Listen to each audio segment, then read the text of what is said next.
Hello, and welcome to this week's edition of Mindful Monday. If it's your first time joining us, feel free to type in comments where you're coming from. If you have any questions or comments, you can also DM them to me.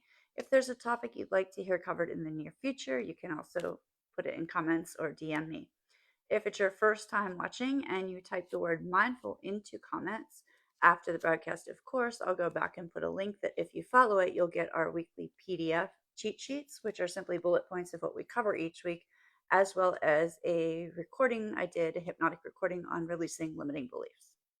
So today we are here to talk about 21 ways to develop an attitude of gratitude.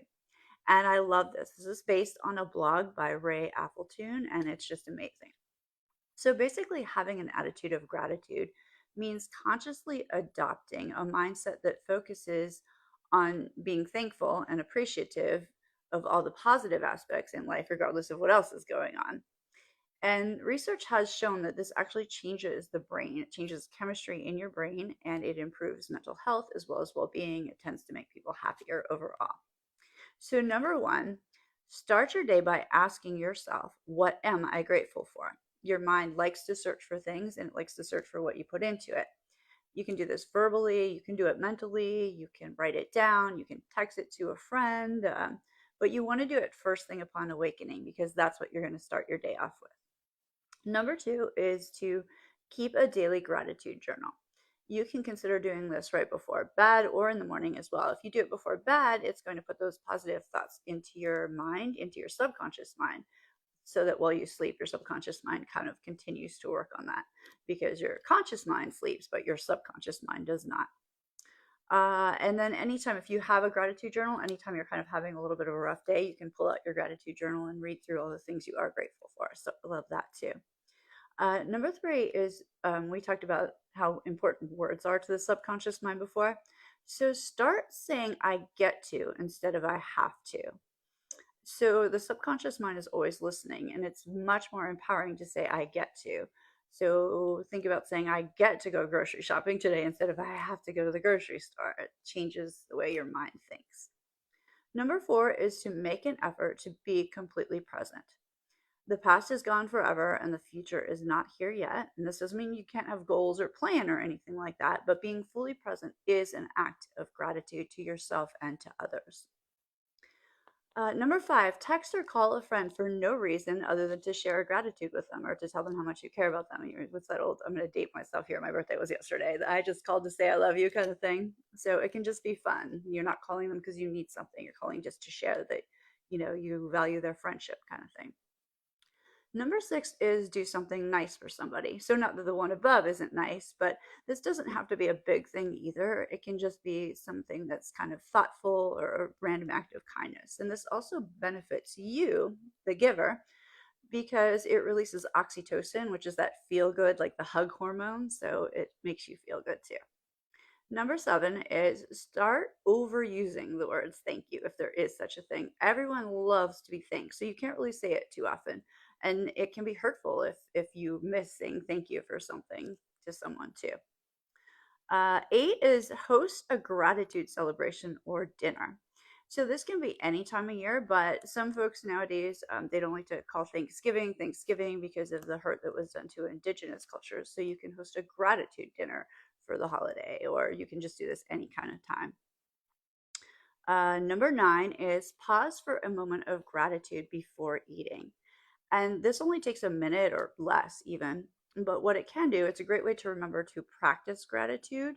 So you're getting into a habit. It's like that little trigger when we talked about tiny habits. Eating can be your little trigger. And it also can slow you down to eat mindfully. So it's a big win win there. Number 10 is take a moment to appreciate nature. You can go outside. I know, not everybody lives in Florida like me, but you can also look outside if the weather's not fun for you today or something. Just take a few deep breaths of fresh air. You can put your bare feet on the ground, provided it's not freezing. I get it. Maybe put your back up against a tree. If you're stuck inside but you want to take in nature, you can have plants around you, essential oils. You can look out the window and watch the wind or the snow or the rain or the birds or whatever it is like that. But nature is very healing and grounding, and it's just beautiful in every way. Number 11 is to meditate on gratitude. So you can take 5 minutes a day.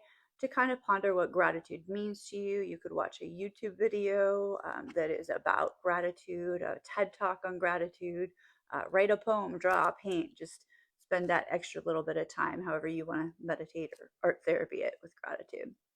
And number 12 is to surround yourself with friends and family who also practice gratitude. So they're willing to do this with you, maybe, or they have their own practices. Because research shows that the 5 people that you are around the most tend to be who you act the most like. So you want to make sure that they match your values and they have that gratitude attitude as well. Number 13 is if you choose to journal at another time on gratitude, then make a gratitude list right before you go to bed. Once again, because whatever you're putting into your mind right before you go to sleep, only the conscious mind sleeps. The subconscious can work on that all night long. And let's see, 14 is practice self compassion when you are having a tough day. Understand that negative emotions will pass and they allow us the ability to appreciate the positive things, positive emotions. Without the good, there isn't the bad kind of thing. So give yourself space rather than judgment. Number 15 is create an NLP hand anchor and trigger phrase for those moments when you are feeling really grateful. So I like to do middle finger to thumb. It's a sign of infinite possibility, or um, extend only the pinky, all the other fingers, and I use both hands to do this. This is Hansi Mudra, and that means inner joy. So those are two of my favorite ones. But you can choose any kind of hand anchor that you don't already have an association to.